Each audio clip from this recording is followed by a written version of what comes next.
Welcome to health care Ayurveda. நான் இன்றைக்கி இந்த முதல் பதிவு இதில் நாங்கள் கதைக்க போகிறது என்னென்னு சொன்னால், முதலாவது எங்களோட ஆயுர்வேதம் அப்படின்றதில் மக்கள் மத்தியில் உள்ள பிரச்சனை என்னது தான் நாங்கள் முதலாவது பார்க்க போகிறோம். முதலாவது விஷயம் நாங்கள் விளங்கிக் கொள்ளணும் என்னென்று சொன்னால், ஆயுர்வேதம்னா என்ன? ஆயுள் வேதம், அதாவது எங்களோட ஆயுள் லாங் லைஃப் அதை மெயின்டைன் பண்ணுறதுக்கான ஒரு சொல் தான் அந்த ஆயுள் வேதம். அதாவது ஆயுளை பாதுகாக்கும் ஒரு சிஸ்டம்னு சொல்லலாம். இதில் மெயினான ஹெல்த்தை பற்றி WHO சொல்லலாம். ஆனால் ஆயுர்வேதம் என்ன சொல்லுதுன்னு சொன்னால், ஹெல்த்துன்னு சொல்லுறது மைண்ட், பாடி, அதோட ஸ்பிரிச்சுவல்ஸ், இது மூன்றையுமே உள்ளடக்கினது தான் உண்மையான ஒரு ஹெல்த், அதாவது ஆரோக்கியம் அப்படின்னு சொல்ல வருது. இதில் என்ன அடுத்த விஷயம்னு சொன்னால், இது ஆயுர்வேதம் இன்று நேற்று ஒரு சிறிய ஒரு கால பிரயோகத்துக்கு உட்பட்டது கிடையாது. இது மோர் தென் 5000 years, அதாவது 5000 ஆண்டுகளுக்கு மேலாக இது இருந்து வர்றதுக்கான சான்றுகள் எங்களோட ஒத்தன்டிக் புக்ஸ் அடிப்படைகளின் இது இருக்குது. அதோட 3000 ஆண்டுகளுக்கு மேலான நிறைய ரிசர்ச் பேப்பர்ஸ்லேருந்து நிறைய விஷயங்கள் இது உறுதிப்படுத்தியிருக்குது.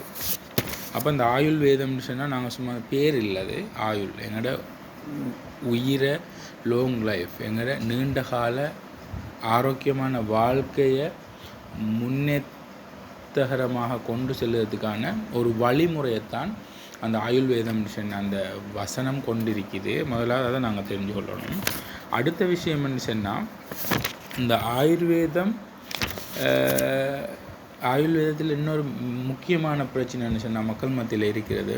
யாரை கேட்டாலும் ஆயுர்வேத மருந்து யூஸ் பண்ணாதீங்க, லிவர் ஸ்பாயில் ஆகிடும், கிட்னி ஸ்பாயில் ஆகிடும். அப்போ இப்படியான ஒரு என்னென்னு சொன்ன ஒரு நம்பிக்கையற்ற, அதாவது தெளிவில்லாத ஒரு பிரச்சனை சமூக மத்தியில் பரவலாக இருக்கிற ஒரு விஷயம். இதில் என்ன முக்கியமான விஷயம்னு சொன்னால், இந்த ஆயுர்வேதம் அறிமுகப்படுத்தப்பட்டதில் இருந்து இன்னைக்கு வரைக்கும் ஆயுர்வேதம் முற்றுமுழுதாக பாதுகாப்பான ஒரு முறையாக கருதப்படுகிறது. ஏன்னு சொன்னால், இதில் முதன்மை மருத்துவமாக நாங்கள் கையாளுவது ஹெர்பல், அதாவது மூலிகை மருத்துவம். அதாவது நாங்கள் அன்றாடம் பயன்படுத்தக்கூடிய பயன்பாட்டில் இருக்கிற ஹெர்பல் இன்க்ரீடியன்ட்ஸ் தான் முக்கியமான எங்கள் மருத்துவத்திலேயும் மருந்துகளாகவும் அதில் கம்பவுண்ட்ஸ் தான் பாவிக்கப்படுகிறது. அதோடு அதை அடுத்தபடியாக நாங்கள் மருந்துகளை பாவிக்கும்போது தான் அதில் மெட்டல் அண்ட் மினரல்ஸ், அதாவது தாதுக்கள் பாவிக்கப்படுது.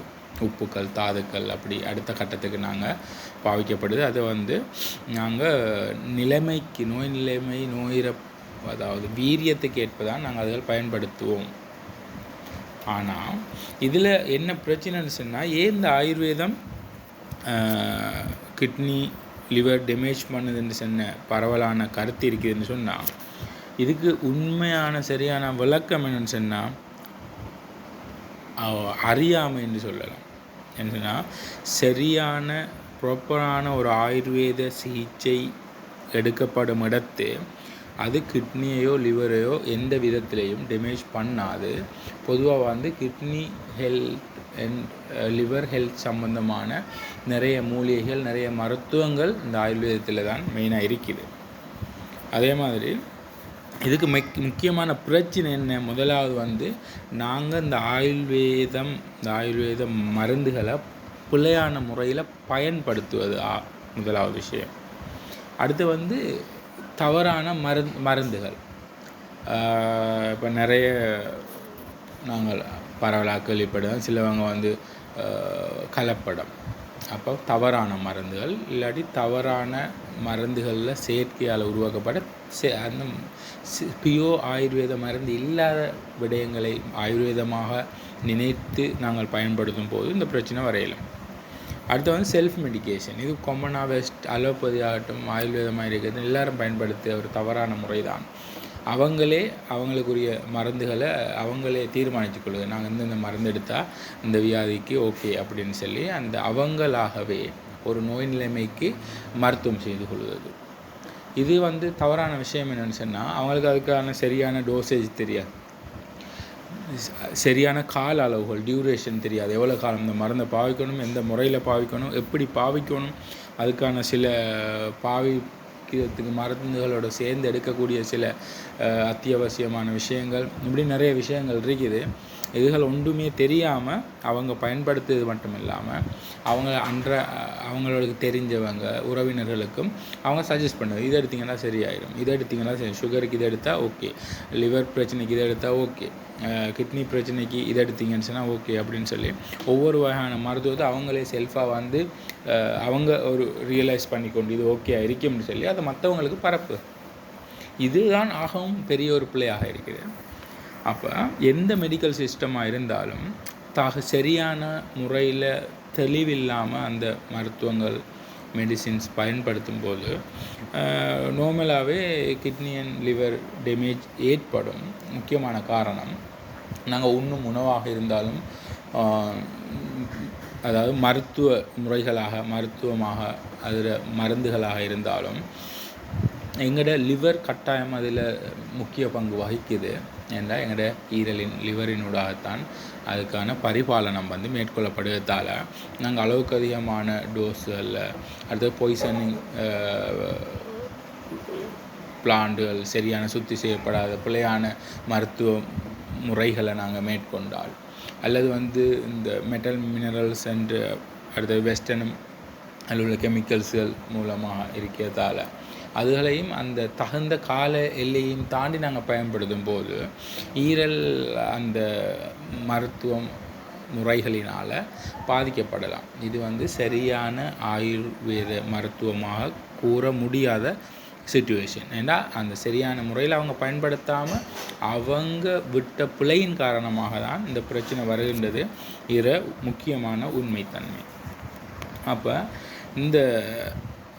இந்த விஷயங்கள் இல்லாமல் நார்மலாக வந்து ஆயுர்வேத மருத்துவத்தால் இந்த பிரச்சனை வருகின்றது வந்து பெரும்பாலும் மினிமம், அந்தளவான எந்த பிரச்சனையும் வாரது குறைவு.